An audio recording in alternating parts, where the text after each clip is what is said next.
We shall show you right now. Who asked? Michael? Yeah. Alright, Michael. Let's exit this guy first. See, so here are the menus. Right now I have it set to Spanish because we're just checking out the different options. So we're gonna go ahead and switch it back to English. So you just saw that menu. That was the language menu.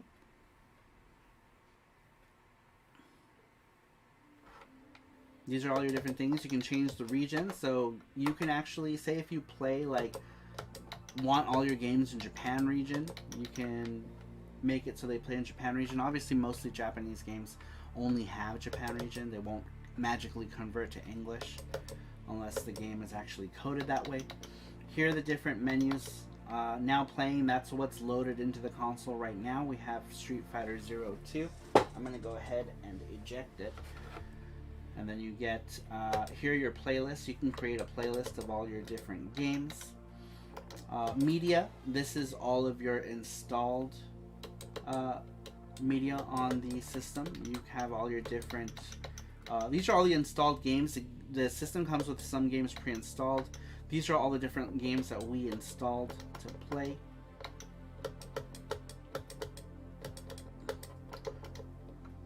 Oops. And then you can save your media. Here's like your screenshots. They're gonna later on support videos and things, so you can capture videos with this eventually. That's not something that they're implemented now. System, these are all your different things. You can search for all of your games in your collection. You can view the database. The database has pretty much all the information to every single game that this system can play or has in its database. But I mean, it can also play games that are not in its database as well. Let's go back to the system. Screenshot, you can take a screenshot of your games. Controllers, here's where you go to manage your controllers. If you're switching between controllers, you can add them here. Settings, these are all the different settings. System settings. Restart and turn off. Now when you're in game you have options as well. For example, let's go ahead and play. What am I doing? Collection. So we're going to continue playing. Did I install this? Did I install Street Fighter Alpha? I think so. Oh, I did.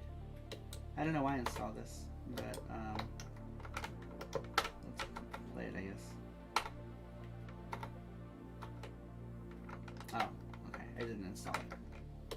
So let's go to something that's installed. King of Fighters. Next one is Street Fighter. Polymega will be available on Amazon eventually.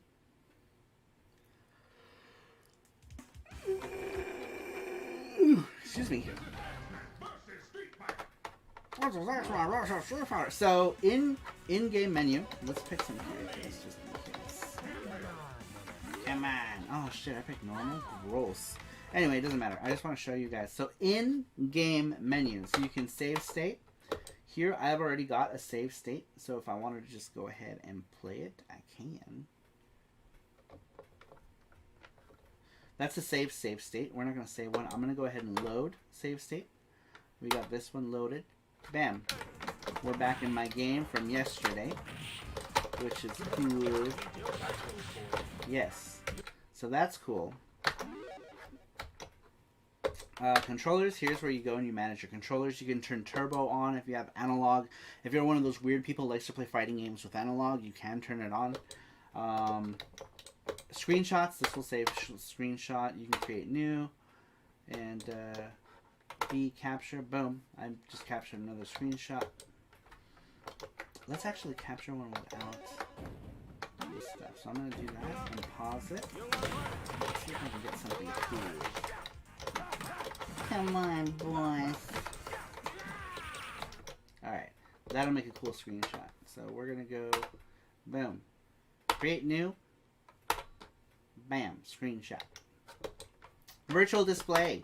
These are all your different displays. HDMI is your super crisp pixel mode. You got RGB will do these scan lines. You can adjust the contrast and brightness of these. So if you want to make it lighter. It looks terrible on your guys' end, so I don't like showing it because the capture card doesn't capture this well and it doesn't do it justice. But the options are there. They look much better in person than they do. But in any case, those are your virtual display options. Settings, it just goes back to the setting. You have video, audio settings. So video, you can go in here and adjust the aspect ratio. So you have, I like playing with this standard 4:3 zoom. You have the standard 4:3, which will just make it a normal sized screen. If you go back, now the screen is normal. Let me get rid of this. Let me get rid of that. Alright, so now I'm back to the screen. See how it's like a smaller screen? Can I switch with? No, I don't have the buttons. I don't have the bar buttons to switch. Alright, so if we go back to settings and video resolution, just the aspect ratio. If you go to square pixels, this actually makes them even pixels, which is how the game is actually programmed, but not the way it's meant to be displayed. But, you know, for whatever reason, if you like it like that, you can get perfect pixels. I always think perfect pixels looks weird, personally.